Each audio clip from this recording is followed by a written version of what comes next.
Ens trobem davant de Lo Teatret, antic teatre i cinema del poble, i durant molts anys també pista de ball. Tots els diumenges, després d'una sessió de cinema de 2 pel·lícules, l'Orquestra Lira amenitzava el ball. Aquesta orquestra també acompanyava les processons i les festes locals. Durant la seva existència fins passats els anys 60, va donar al poble un caire molt peculiar i festiu.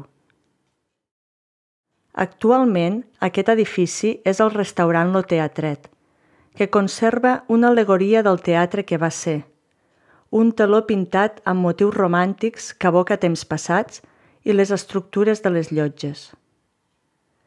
És espectacular la magnòlia centenària que hi ha al jardí, la qual a la primavera s'omple de flors i d'olor. La casa del davant de Lo Teatret, cantonera al riu, és Ca l'Anguera, una de les grans cases familiars del municipi, que s'ha vist malmesa pel mal temps i pels aiguats, però que encara conserva figures d'uns frescos espectaculars a la façana. Continuant pel pont, tornareu a arribar a la plaça de Catalunya, o plaça carretera tal i com l'anomenem els habitants de Porrera, punt de trobada i un dels nuclis de l'activitat del poble.